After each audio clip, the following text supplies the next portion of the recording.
Hi everyone, কেমন আছেন আপনারা? অবশ্যই ভালো। আবারও হাজির হয়েছি নতুন একটি আইটেম বা রেসিপি নিয়ে। আজকে আমি আপনাদের সঙ্গে শেয়ার করব এই রসে ভরা টইটুম্বুর রসগোল্লা নিয়ে। তাহলে কিভাবে দোকানের মতোই স্পঞ্জি এবং রসে ভরা টইটুম্বুর এই রসগোল্লা আপনারা অতি সহজে বাসায় তৈরি করবেন, সেটাই আজকে আমি আপনাদের সঙ্গে শেয়ার করতেছি।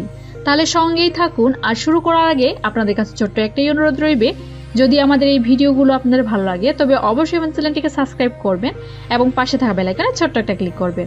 তাহলে নতুন নতুন আপডেট এবং এই রকম মজাদার আইটেম আপনার নোটিফিকেশনে পৌঁছে যাবে এবং সর্বপ্রথমে আপনিই দেখতে পারবেন। সো শুরু করা যাক। রসে ভরা টইটুম্বুর এই রসগোল্লা তৈরি করার জন্য এখানে আমি নিয়েছি 1.5 কেজি গাভীর দুধ। আর অবশ্যই ফুল ক্রিম বা ফ্যাটযুক্ত গাভীর দুধ বা দুধটা ইউজ করার চেষ্টা করবেন এই রসগোল্লা তৈরি করার ক্ষেত্রে। এই দুধগুলোকে আমি জাল করে নিব এবং যতক্ষণ না পর্যন্ত এই দুধগুলো ভালোভাবে বলক দিয়ে উঠে বা উতলিয়ে উঠে ততক্ষণ পর্যন্ত কিন্তু এই দুধগুলোকে জাল করে যেতেই হবে। আর দেখেন দুধগুলো কিন্তু অনেকটাই বলক দিতে শুরু করেছে। এই পর্যায়ে চুলাটা বন্ধ করে নিব এবং এর মধ্যে অ্যাড করব টক দই। আর অবশ্যই স্পঞ্জি বা অন্য যে কোনো রসগোল্লা বা রসমালাই বা যে কোনো ছানার কিছু তৈরি করার ক্ষেত্রে আপনারা অবশ্যই টক দইটা ইউজ করবেন, তাহলে কিন্তু এর কোয়ান্টিটিটা অনেক বেশি ভালো হয় এবং মিষ্টি বা রসমালাই অনেক সুন্দর হয়। তবে আপনারা চাইলে কিন্তু টক দই ছাড়াও লেবুর রস বা হোয়াইট ভিনেগার বা টক জাতীয় কিছু দিয়ে দুধগুলোকে ফাটিয়ে রসগোল্লা বা রসমালাই তৈরি করতে পারেন। আর যদি পারফেক্টভাবে রসগোল্লা তৈরি করতে চান তবে অবশ্যই একটু চেষ্টা করবেন টক দই দিয়ে ফাটাতে, তাহলে কিন্তু এই রসগোল্লাটা অনেক বেশি স্পঞ্জি হয়। এবার আমি চুলাটা বন্ধ করে দিলাম। আর অবশ্যই বা ছানা তৈরি করার ক্ষেত্রে চুলাটা বন্ধ করে দিবেন দুধটা উতলানোর পর। দেওয়ার পর এর মধ্যে অ্যাড করতে হবে টক দই, ভিনেগার বা লেবু জাতীয় বা টক জাতীয় কোনো জিনিস। আর সেই ক্ষেত্রে কিন্তু আবার পুনরায় এই চুলাটাকে জ্বালানো যাবে না, নাহলে কিন্তু এই ছানাটা অনেক বেশি ড্রাই হয়ে যাবে বা শক্ত হয়ে যাবে, সেক্ষেত্রে কিন্তু মিষ্টি বা অন্যান্য যে কোনো জিনিস হতে যাবে না। সেজন্য খেয়াল রাখবেন দুধটা যখন বলক দিয়ে উঠবে বা উতলিয়ে উঠবে সেই পর্যায়ে চুলাটা বন্ধ করে দিবেন এবং তার মধ্যে এই উপকরণগুলো মিক্স করবেন বা মেশাবেন। এবার আমি টক দইগুলো একটু একটু করে এই দুধের মধ্যে দিব এবং দুধটাকে ফাটিয়ে নিব। আর চোখের নিমিষেই দেখবেন যে দুধ থেকে বা ছানা থেকে পানি কেটে গেছে এবং ছানাটা আলাদা হয়ে গেছে। অবশ্যই আপনারা খেয়াল করতেছেন যে দুধ থেকে কিন্তু ছানা কেটে গেছে এবং পানিও বের হয়ে এসেছে ছানা থেকে।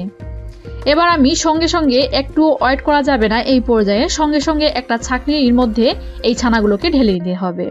আমি একটা সাদা কাপড় একটা ছাঁকনির মধ্যে বিছিয়ে নিয়েছি। এবার সঙ্গে সঙ্গে এই ছানাগুলোকে এর মধ্যে ঢেলে দিচ্ছি। ছানাগুলো ঢেলে দেওয়ার পর আমি কিন্তু এই ছানাগুলোকে পানি দিয়ে ধুয়ে নিব না, জাস্ট এর পানিটা একটু নিংড়ে গেলে বা ঝরে গেলেই এটা থেকে আমি মিষ্টি তৈরি করে নিব। এই ক্ষেত্রে কিন্তু আমি এই ছানার মধ্যে পানিও অ্যাড করব না বা পানি দিয়ে ধুয়েও নিব না বা এই কাপড়টাকে মুড়িয়ে ছানার পানিটা বেরও করে নিব না বা নিংড়েও নিব না, জাস্ট এর পানিটা একটু বের হয়ে গেলেই এনাফ। এবার আমি এই ছানাগুলোকে একটু ফ্যানের বাতাসে রেখে দিব বা একটু ঠান্ডা করতে দিব। আমি কাপড়ের মধ্যে কিন্তু ছানাগুলোকে বিছিয়ে নিয়েছি বা ছানাগুলোকে একটু ঠান্ডা করতে দিয়েছি। দেখেন অবশ্যই আপনারা খেয়াল করতেছেন। এবার আমি যা করব, এই মিষ্টি তৈরি করার ক্ষেত্রে কিন্তু অবশ্যই শিরা বা সিরকা তৈরি করতে হয়। তার জন্য আমি চুলার মধ্যে আবার একটা প্যান বসিয়ে নিয়েছি এবং তার মধ্যে পরপর 1.5 কাপ পরিমাণ চিনি দিব। 1.5 কাপ পরিমাণ চিনি দেওয়ার পর এর মধ্যে পরপর দিয়ে দিব 3 কাপ পরিমাণ পানি। আর অবশ্যই শিরাটা বা রসগোল্লার ক্ষেত্রে শিরাটা পাতলা রাখতে হয় বা পাতলা করে নিতে হয়, সেই জন্য 1.5 কাপ পরিমাণ চিনির ক্ষেত্রে কিন্তু আমি দিয়েছি 3 কাপ পরিমাণ পানি। আর অবশ্যই নর্মাল ঠান্ডা পানিটাই অ্যাড করবেন। আর আপনারা অবশ্যই খেয়াল করতেছেন এই শিরার মধ্যে বা এই চিনির মধ্যে কিছু পিঁপড়া ছিল, এটাকে আমি ছাঁকনি দিয়ে তুলে নিব। আমি সবগুলো পিঁপড়া ছাঁকনি দিয়ে তুলে নিয়েছি। আর দেখেন শিরাগুলো কিন্তু অনেকটাই গলে গেছে। আর যতক্ষণ না পর্যন্ত এই শিরা বা এই পানিগুলো বলক দিয়ে ওঠে ততক্ষণ পর্যন্ত কিন্তু অপেক্ষা করে যেতে হবে। এই অবস্থায় কিন্তু কোনো প্রকার বা কোনোভাবেই মিষ্টি এখানে অ্যাড করা যাবে না, তাহলে এই পানিগুলো ভালোভাবে বলক দিতে শুরু করুক। অন্যদিকে আমি ছানাগুলোকে ভালোভাবে তৈরি করে নিই। এবার আমি ছানাগুলোকে একটা প্লেটের মধ্যে নিয়ে নিয়েছি। আর দেখেন ছানাগুলো কিন্তু অনেকটাই মসৃণ হয়েছে এবং অনেক নরম হয়েছে। এই ছানাগুলোকে ভালোভাবে কিভাবে মথে নিচ্ছি অবশ্যই আপনারা খেয়াল করতেছেন। আর এই ছানাগুলোকে কিন্তু ঘষে ঘষে মথে নেওয়া যাবে না, জাস্ট একটু ভালোভাবে আলতো হাতে এই ছানাগুলোকে সময় নিয়ে একটু মথে নিতে হবে। আর আপনাদেরকে একটু কাছ থেকে দেখাই, দেখেন ছানাগুলো কিন্তু অনেকটাই মসৃণ হয়ে গেছে, আর ছানার মধ্যে কোনো প্রকার কিন্তু শক্ত ভাব নাই। অবশ্যই আপনারা খেয়াল করতেছেন। সবগুলো উপকরণ বা ছানাগুলো ভালোভাবে মথে নিলাম। এবার নিয়েছি 1 চামচ পরিমাণ চিনি এবং চিমটি মেরে যতটুকু বেকিং পাউডার উঠেছে ততটুকুই বেকিং পাউডার নিয়েছি। এটা কিন্তু অপশনাল, বেকিং পাউডার আপনারা দিতেও পারেন বা না দিতেও পারেন। আর নিয়েছি 1 চামচ পরিমাণ সুজি, এটা কিন্তু একদমই কাঁচা সুজি, ভেজে নেওয়া সুজি নয়। এবার আবারও সবগুলো উপকরণ এই ছানার মধ্যে মিক্স করে নিচ্ছি বা এই ছানার সঙ্গে মিশিয়ে নিচ্ছি। আর কিভাবে মিশিয়ে নিচ্ছি অবশ্যই আপনারা খেয়াল করতেছেন। আর এই ছানাটাকে কিন্তু ঘষে ঘষে এটাকে মথা যাবে না, যাতে করে এর ক্রিম বা তেলটা বের না হয়ে যায়, সেদিকে অবশ্যই লক্ষ্য রাখতে হবে। অবশ্যই আপনারা খেয়াল করতেছেন আমার প্লেটটা কতটা মসৃণ হয়েছে বা ছানা একদমই এর মধ্যে লেগে নেই। অবশ্যই আপনারা খেয়াল করতেছেন একদম ক্লিন এসেছে এই প্লেটটি। এবার আমি এই ছানা থেকে একটু একটু করে লেচি কেটে নিব বা মিষ্টি শেপে লেচি কেটে নিব। আর কিভাবে লেচি কেটে নিচ্ছি এক মাপেরই অবশ্যই আপনারা খেয়াল করতেছেন। আমি মিডিয়াম সাইজের মিষ্টি তৈরি করব বা রসগোল্লা তৈরি করব, তাই মিডিয়াম ভাবে ছানাটা কেটে নিলাম। তবে আপনারা চাইলে কিন্তু বড় বা ছোট করেও নিতে পারেন বা আপনাদের ইচ্ছা অনুযায়ী এই রসগোল্লা শেপ দিতে পারেন। আমি গোলাকার শেপ দিচ্ছি।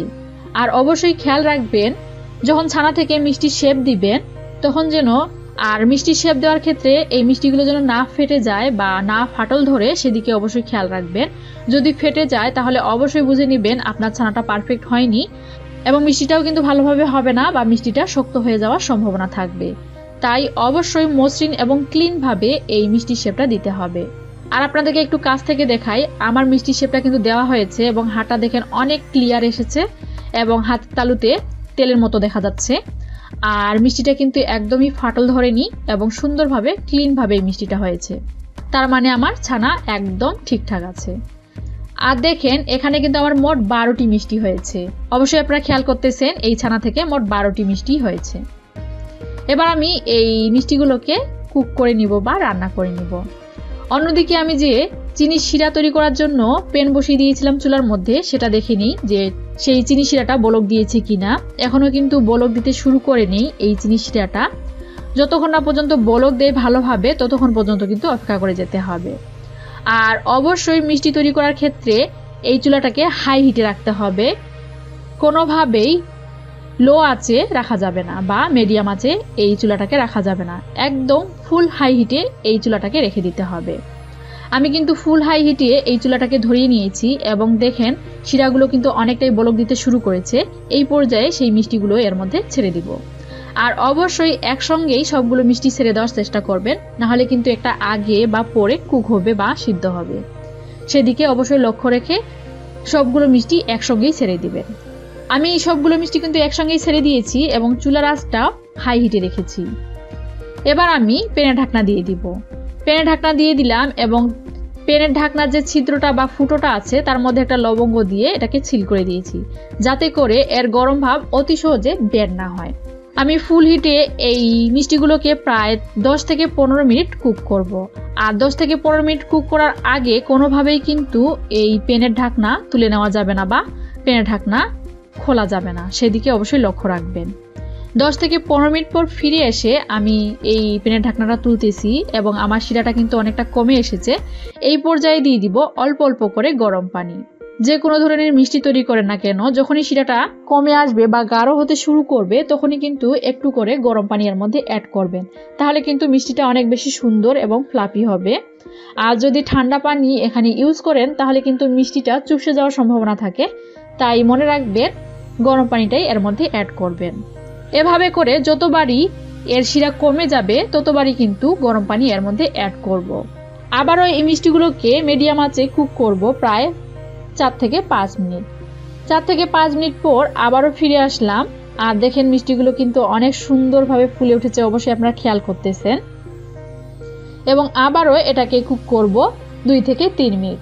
2 থেকে 3 মিনিট পর এবার আমি চেক করব মিষ্টিগুলো ভালোভাবে কুক হয়েছে কিনা। তার জন্য একটা টিপস দেই, একটা গ্লাসের মধ্যে আমি পানি নিয়েছি, আপনারা অবশ্যই খেয়াল করতেছেন। এবার সেই মিষ্টি থেকে একটা মিষ্টি এই পানি ভরা গ্লাসের মধ্যে দিয়ে দিব আর মিষ্টিটা যদি গ্লাসের নিচে বা তোলানিতে পড়ে যায় তাহলে বুঝতে হবে যে মিষ্টিটা ভালোভাবে কুক হয়েছে বা সিদ্ধ হয়েছে। আর যদি মিষ্টিটা পানির উপরে ভেসে থাকতো তাহলে বুঝে নিতে হবে মিষ্টিটাকে আরেকটু সিদ্ধ করে নিতে হবে। আর অবশ্যই আপনারা খেয়াল করতেছেন আমার মিষ্টিটা কিন্তু পারফেক্টলি সিদ্ধ হয়ে গেছে। তার জন্য দেখেন একদমই গ্লাসের তোলানিতে আমার মিষ্টিটা ডুবে গেছে, কোনোভাবেই কিন্তু উপরে ভেসে নেই আমার এই মিষ্টিগুলো। তার মানে আমার মিষ্টিগুলো একদমই ঠিকঠাক। এবার আমি সেই মিষ্টিটা আবারও ছেড়ে দিচ্ছি সেই শিরার মধ্যে। আর দেখেন এখানে কিন্তু মোট 12টি মিষ্টি আছে, একটা মিষ্টিও কিন্তু ভেঙে যায়নি এবং সব মিষ্টি ঠিকঠাক আছে। তার মানে আমার পারফেক্টলি রসগোল্লা বা রসে ভরা টইটুম্বুর এই রসগোল্লা তৈরি হয়ে গেছে। এবার আমি এই শিরার মধ্যেই এই রসগোল্লাগুলোকে প্রায় 2 থেকে 3 ঘন্টা রাখবো। যেহেতু আমি ভিডিও করতেছি তার জন্য আমি 2 থেকে 3 ঘন্টা রেখে এটাকে আপনাদের সঙ্গে শেয়ার করতেছি। তবে আপনারা চাইলে কিন্তু সারা রাত ধরে এই মিষ্টিগুলোকে শিরার মধ্যে ডুবিয়ে পরের দিন সার্ভ করতে পারেন বা খেতে পারেন, তাহলে কিন্তু অনেক বেশি টেস্টি হবে এবং মিষ্টির মধ্যে ভালোভাবে শিরা ঢুকবে এবং মিষ্টিটা খেতে অনেক বেশি অসাম লাগবে। যাই হোক, দেখেন আমার মিষ্টিটা হয়ে গেছে। এবার আমি মিষ্টিগুলোকে সার্ভ করতেছি আর আপনাদেরকে একটু কেটে দেখাই। দেখেন মিষ্টিটা কত বেশি স্পঞ্জি হয়েছে এবং কত সুন্দরভাবে কুক হয়েছে। আপনাদেরকে কেটে দেখাচ্ছি, দেখেন অনেক বেশি সুন্দরভাবে স্পঞ্জি হয়েছে এই মিষ্টিগুলো। দেখলেন তো কত সহজে এই মজাদার স্পঞ্জি রসগোল্লা বা রসে ভরা টইটুম্বুর এই মিষ্টি তৈরি করা যায়। অবশ্যই আপনারা পুরো ভিডিওটা দেখেছেন। তাহলে কেমন লাগলো আজকের এই ভিডিও অবশ্যই কমেন্টস করে জানাবেন এবং আমাদের আরও নতুন ভিডিও যদি পেতে চান তবে অবশ্যই আমাদের চ্যানেলটিকে সাবস্ক্রাইব করবেন। ততক্ষণ পর্যন্ত পাশেই থাকবেন, ভালো থাকবেন, সুস্থ থাকবেন। ধন্যবাদ।